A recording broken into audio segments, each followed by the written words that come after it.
Bonjour à tous, bonjour aux éditeurs de Radio FM, bonjour à la Martinique entière. Je voulais donc d'abord présenter à l'équipe de Nord FM tous mes meilleurs vœux de bonne année et de bonnes résolutions, je dirais, auditives pour votre radio. Et puis, je m'adresse donc spécifiquement aux Carbésiens du Carbet, hein, je dis bien Carbésiens, les habitants du Carbet, aussi ceux qui n'habitent pas le Carbet, ceux qui habitent en France, au Canada, en Chine, au Japon, pour leur souhaiter tous mes meilleurs vœux. Alors, meilleurs vœux, qu'est-ce que je veux dire meilleurs vœux? Je veux leur souhaiter une bonne année de santé. Une bonne année de santé parce que la santé est le support indispensable pour la réussite de nos objectifs. Souvent, des objectifs ambitieux, chaque année on se dit, allez, moi qui fais ça, moi pas fumer, moi qui marcher, moi qui faire sport, etc. Ou bien des objectifs beaucoup plus cohérents. Et puis, il faut donc que nous ayons la santé pour réussir. Réussir personnellement, je vous souhaite de réussir personnellement, de réussir familialement, de réussir de façon professionnelle. Et puis je voudrais donc associer tous les habitants de notre Carbet, de notre ville chérie, pour leur dire que nous sommes là. La municipalité est là. Effectivement, nous avons réussi beaucoup de choses. Nous avons réussi beaucoup de structures. Nous avons réussi d'abord à ce que nous soyons dans le bien-être. Population, vous le savez, nous sommes dans le bien-être. Et d'abord, c'est l'essence même d'une municipalité, c'est de rendre votre vie dans le bien-être. Et puis, nous avons aussi réussi à ce que notre ville soit connue de partout. Elle est connue de Martinique, de Grand-Rivière à Sainte-Anne, mais elle est aussi connue à l'extérieur. Et c'est important. Dans un monde si contraint, dans un monde où on parle que de violence, dans un monde où on parle que de baisse de la DGF, où personne ne passe à ça, c'est la DGF, mais ils savent que subvention nous a baissé. Eh bien, nous, au Carbet, nous avons pris avec l'équipe d'élus, que je salue. Je suis fier d'être l'animateur de cette équipe d'élus.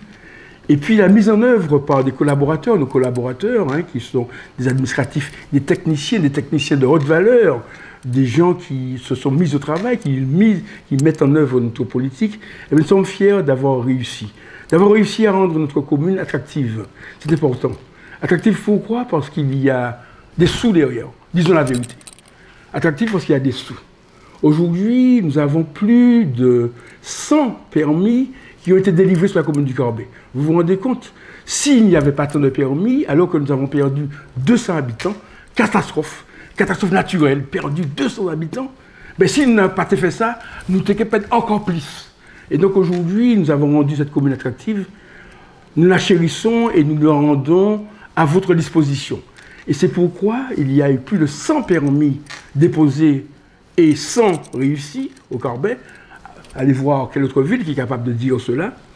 C'est aussi important, nous avons plus de 120 logements qui ont été mis à disposition. Mais c'est formidable. Ça veut dire que c'est une ressource de bien-être, une ressource d'habitants, une ressource humaine. Et puis, nous avons aussi rendu notre ville attractive par son intelligence, son ouverture à l'autre. Une ville ouverte au dialogue, une ville qui s'enrichit d'individus, l'un vis-à-vis de l'autre. Et ça, c'est important aussi. Les Carbésiens le disent. Aujourd'hui, notre ville est une ville qui reçoit. Oui, elle reçoit. Alors, effectivement, on parle de nuisance, on parle d'autres choses. Oui, bien sûr. Nous avons peut-être exagéré au départ de cette affaire de nuisance, cette affaire d'animation. Mais bien sûr qu'il fallait le faire. Parce qu'économiquement, ça nous a rapporté. Et aussi, nous avons mis à disposition de nos musiciens, de nos acteurs, à disposition de tout cela, une ville ouverte. Et c'est important. Vous savez bien, à part l'Atrium et puis quelques lieux de culture, il n'y en a pas d'autres. Et donc le Carbet s'est ouvert à ses amis musiciens, à ses amis de culture. Et ça, c'est important. Alors aussi, j'entends dire qu'on parle des jeunes. Ben oui, on parle des jeunes, oui. Vous savez, un palais, pas une saison. Mais ici, aujourd'hui, nous avons réalisé des choses pour les jeunes. Nous avons réalisé des choses pour les personnes âgées, le portage de repas, etc., etc. Et nous continuerons. Alors c'est pourquoi je dois vous dire que ces vœux-là sont essentiels. en cette période électorale, élective. Alors c'est vrai que vous entendrez sur les ondes, vous entendrez sur les radios, sur les télés, des choses. Nous n'avons pas terminé, oui, bien sûr. Nous n'avons pas terminé la médiathèque, nous n'avons pas terminé le centre d'accueil. Nous le terminerons. Nous avons choisi de prioriser la ville, de prioriser vous, votre bien-être, avant effectivement de finaliser certaines structures. Mais nous continuerons. Nous avons aujourd'hui une plage, nous avons aujourd'hui une ville attractive, une ville, je le répète, une ville aimée, chérie par tous. Et puis nous nous projetterons aussi, quand nous aurons terminé ces deux structures qu'on nous reproche, mais enfin ce n'est que ça, nous irons aussi vers les pitons, vers aussi cette agriculture que nous chérissons, cette agriculture propre que nous avons au Carbet, ces agriculteurs, ces hommes et ces femmes qui se battent pour nous donner à manger. Regardez comment aujourd'hui c'est difficile de se procurer des produits. Hein, les produits n'arrivent plus de France. Eh bien non, ici nous avons cela aussi, et au Carbet nous allons continuer à investir pour que l'humain soit au centre de nos débats, mais aussi pour que l'agriculture, après la plage, après la mer, après l'or bleu, pour que l'agriculture soit aussi au centre de nos préoccupations. Alors, on parle aussi de développement durable. Oui, nous avons réussi. Nous avons réussi ce qu'aucune autre commune n'a réussi. Ça veut dire faire une zone marine protégée. Vous savez, nous tenons à ce que la Seine, la petite Seine, là, on croit pas 1000 ans. On croit pas 1000 ans, quand tu regardes les Seines, on croit pas 1000 ans. On croit boire l'eau poisson, on croit changer. Et puis en dachine, on croit changer. Et puis en yam. Et c'est ça qui est important aussi. C'est d'être avec la population. C'est aussi que ces gens qui tirent la Seine, ces Carbétiens qui tirent la Seine, soient aussi dans notre vie de tous les jours.